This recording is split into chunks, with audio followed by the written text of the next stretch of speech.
Hello, everyone, and welcome back to Beyond the Blueprint. So, I want to start this episode a little differently. I want you all to picture a ship, not a small one. I'm talking about something nearly 400 meters long, which is roughly the length of four entire football fields placed end to end. It is stacked 12 stories high with metal containers, and right now, somewhere out on the open Pacific Ocean. That ship is making a very deliberate run towards a strip of land in Central America, and it's going to pay somewhere between $500,000 and $900,000 just to cross that strip of land. And here's the thing, the captain will consider that a bargain. That strip of land is Panama, and the waterway cutting through it is the Panama Canal. So today I want to talk about a decision that was made back in 2006 when Panama chose to spend over $5 billion expanding a canal that had already been running for nearly a century. Okay, so before I get into the expansion specifically, I need to explain why the canal matters in the first place, because I think a lot of people just take it for granted. Before the Panama Canal existed, if you had a ship going from New York, let's say, to San Francisco, you had exactly one option. You sailed all the way down to the bottom of South America, around Cape Horn, and then back up the other side. That adds an extra 8,000 miles to the journey. And that's not just annoying. Extra miles means extra fuel, more time at sea, higher crew costs, more insurance, more risk. In economics, there's a concept called trade friction, which is basically the idea that every barrier between two markets is the distance or cost of regulation, makes the trade harder and more expensive. And when the trade gets more expensive, less of it happens. So everyone ends up being slightly worse off than they were before. The canal was an attempt to physically remove that friction, and it worked. When it opened in 1914, shipping routes shifted almost overnight. The cost of moving goods between the Atlantic and the Pacific dropped significantly. Economists actually describe the canal as a classic example of infrastructure as a productivity investment. It does not directly make anything, but it makes everything else cheaper and much faster. Here's a really simple way to think about it.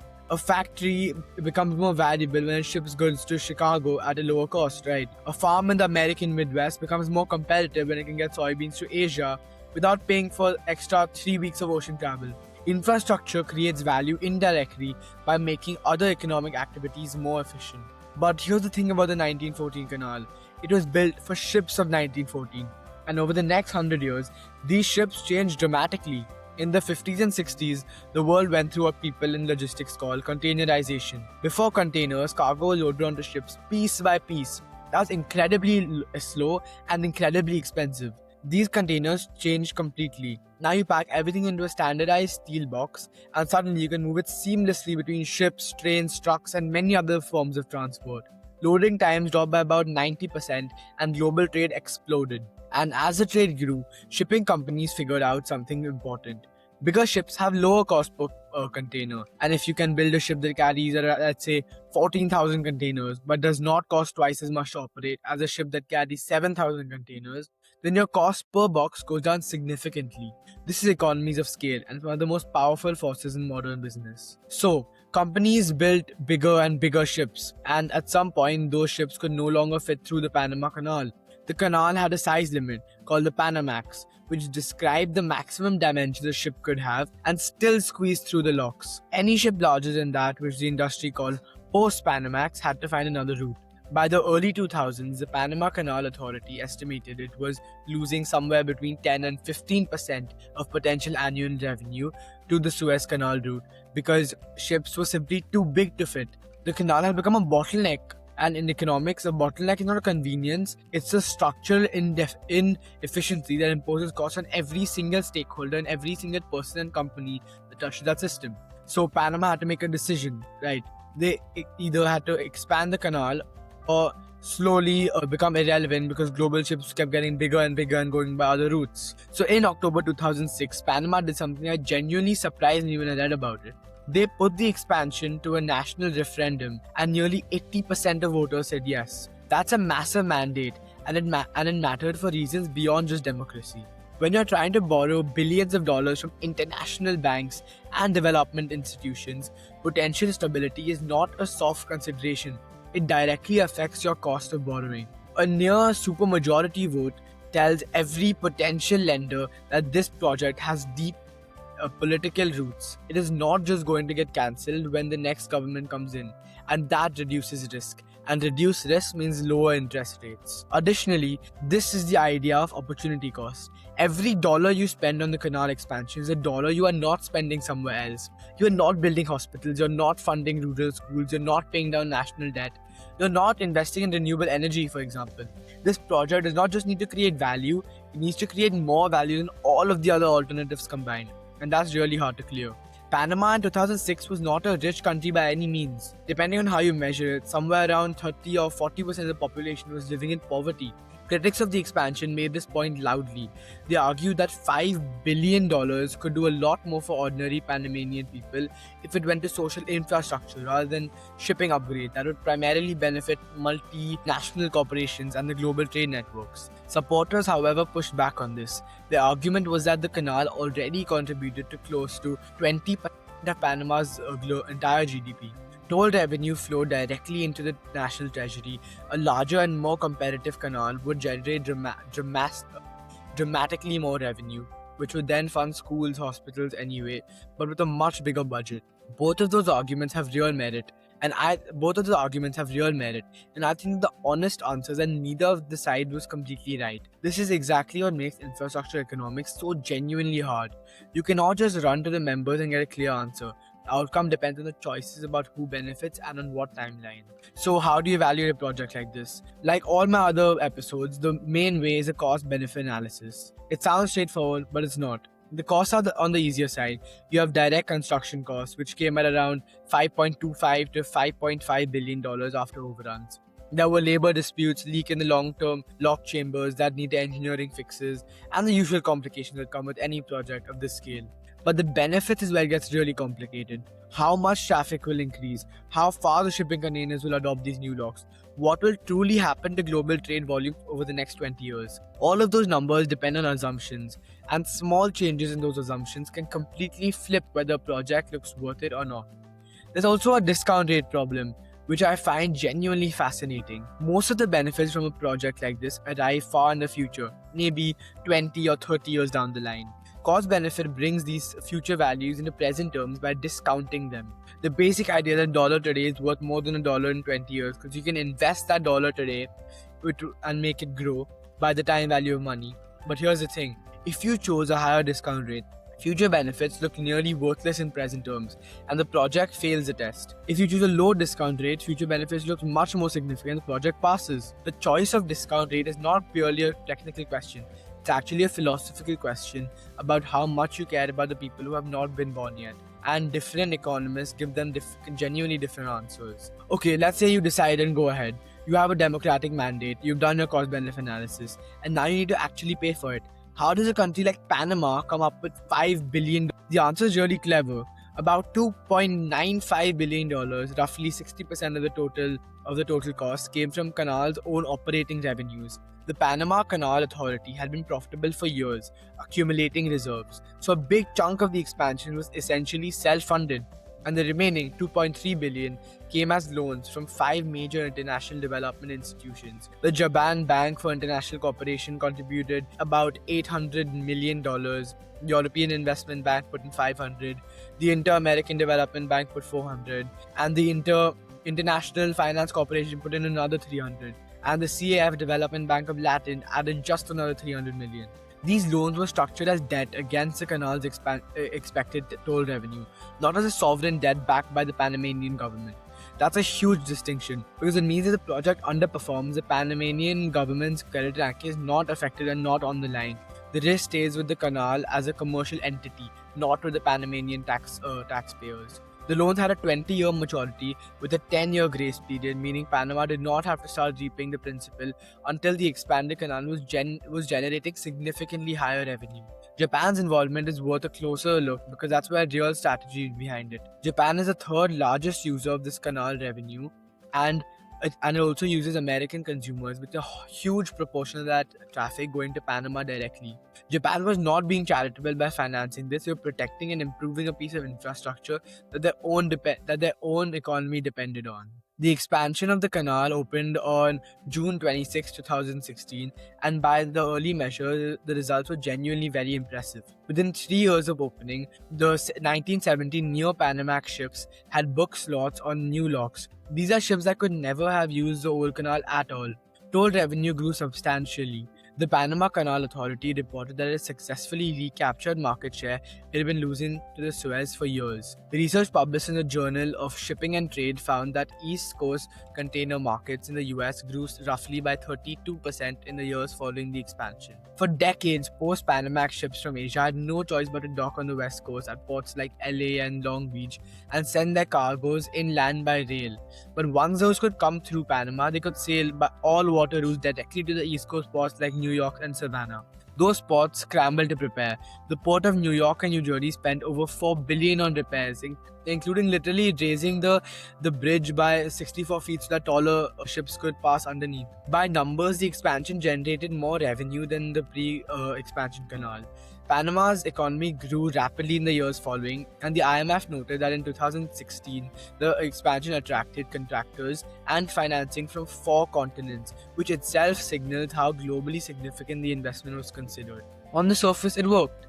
Traffic came, the revenue grew, and second-hand investment happened. But I don't want to stop there because the most important parts of the story are the costs that never showed up cleanly in anyone's spreadsheet. In economics, an externality is a cost or a benefit that falls on people who are not part of the original transaction. When a factory dumps waste into a river, for example, to cut production costs, it's externalizing that cost onto communities downstream. They pay the price and they do not need to make that decision. The Panama Canal expansion had externalities, and some of them were really unsettling to live with. Starting with the environmental side, the canal depends on a massive artificial lake called Lake Gatun, which was created in the early 1900s by damming the Shah's River. Ships are lifted 26 meters from the sea level up to the lake's elevation using water and gravity. No pumps, no electricity, and just water flowing out of giant chambers. Every time a ship transits the canal, it uses roughly 52 million gallons of fresh water, which drains into the ocean at both ends. The expanded locks included water-saving basins that recycle about 60% of that water back into the system, which is genuinely impressive engineering now if you think about it. And the rainforest around the canal has been under serious pressure for a really long time. Deforestation from logging and agriculture has damaged the water retention capacity of the land. Healthy forests act like sponges. They absorb rainfall slowly and release it gradually into rivers. When you clear those forests, rain and it really makes the water levels much more volatile. Then there's a land question. The comparison from the last episode is really useful here because the large infrastructure always requires land. And land is never empty. Farmers literally had to go to canoes and paddle out to protest the flooding of their villages. In Panama, the communities almost directly affected changes by the waterslide into the indigenous groups, and the rural farmers have limited political power relative to the global shipping industry. These costs are real, but they don't show up on any reports or any annual revenue reports. The externality I want to spend the most time off is the one that's been very urgent: climate change. In the past few years, climate change has been the leading cause of global warming, which I'm sure all of you know. In 2023, Panama had the second driest year on record. Lake Gatun, the water source that provides and powers the entire canal, dropped to some of its lowest levels in the decades. On Jan 1st, 2024, the lake was nearly 6 feet lower than it had been in exactly 1 year before. The Panama Canal Authority responded by restricting tariffs. In normal conditions, the canal handled between 36 and 38 ship transits per day. In August 23, that dropped to 32, and by November it was down to 24. By December, only 22 were allowed per day. Think about what's sitting on those ships: children's toys, car parts, solar panel components, insulin, other medical supplies, liquefied natural gas, agricultural exports from the American Midwest heading to Asia. Analysts estimate that if the restriction had persisted throughout the entire 2024, they could have been up to 4,000 fewer transit ships for the entire year. And that's not a small disruption. That will significantly alter and significantly change the global supply chains. That significantly messes with me and really has an impact on me, because I think that the Panama Canal exists to make global trade cheaper and more efficient, right? But the global trade generates carbon emissions, and carbon emissions drive climate change. Climate change reduces rainfall. Reduced rainfall threatens water supply. And without water, the canal just stops working. The canal's continued operation depends on the global economy not destroying the climate conditions by making the canal functional. That's not a small tension, but a fundamental structural problem. The proposed solutions aren't as straightforward either. The Panama Canal Authority has been studying to build a plan to make a dam on the Rio Indy to increase the water supply. But that dam would displace thousands of families that live close to the river. Would that disruption really be truly important? So the solution to the water problem creates a displacement problem, and that displacement problem falls on people who have nothing to do with global shipping. Another externality, another cost on these third parties who have nothing to do with the actual canal. Okay, so what I actually think is that the history, the decision, the financing, and the results, I think that the expansion was economically justifiable in its own terms. The numbers have largely worked out, the revenue is up, traffic grew, esports courts invested billions of dollars in response. The financing structure was genuinely clever because it protected Panama's natural balance sheet while accessing international capital. The 80% referendum gave the project democratic legitimacy that made the financing cheaper and more stable. If you evaluate this purely as an infrastructure investment, it has performed reasonably well. The opportunity cost still bothers me though. Panama in 2006 had 30 to 40% of its population in poverty. $5 billion is an enormous amount of money. The argument that the canal revenue would eventually fund social investment is not wrong, but it's also a bet. You are betting that the revenue materializes fast enough and that it gets distributed in ways that really reach the people who need it the most. There's no guaranteed outcomes. The climate risk was genuinely underweighted, and I understand why. In 2006, the models were watershed under future climate scenarios and were not as developed as they were now. But the dependence of the entire project on consistent rainfall was always there. No one built that fragility into core economic cases for the expansion in a very serious way. The land and community displacement costs were underweighted too. The projects of this scale always affect people who do not have seats at the table where decisions get made. The farmers near the Dolera who got into the canoes, the rural communities near the Rio Indy in Panama, these costs are really real. And they should matter in how we evaluate if a project is really successful or not. The bigger lesson that I keep coming back to is that infrastructure is better in the future. When Panama decided to spend $5 billion on this expansion, they were making predictions, and they're predicting that global trade would keep growing, that ships would dominate, but infrastructure projects last for decades. And the world changes in ways that no one anticipates. It's not an argument against building things, it's an argument for building things with more honesty about uncertainty, for putting externalities into calculation where they're hard to quantify, for thinking about who benefits, who pays, and not just aggregate but specifically. The Panama Canal is a really good project that was sold with slightly too much confidence, and the real story is much more complicated with the official version. And that's, I think, the important takeaway from studying this infrastructure project. Good economics is not about finding a clear answer. It's about being honest about all the messy ones. That's it for today's episode of Beyond the Blueprint. Thank you so much for listening. If anything I talked about today made you curious, look up the Panama Canal authorities and see all my other videos. There's a lot more depth that I could fit, but I didn't feel like fitting that into this episode. And I don't think I could have fit it into this episode. Thank you so much and please subscribe. I will see all of you next time.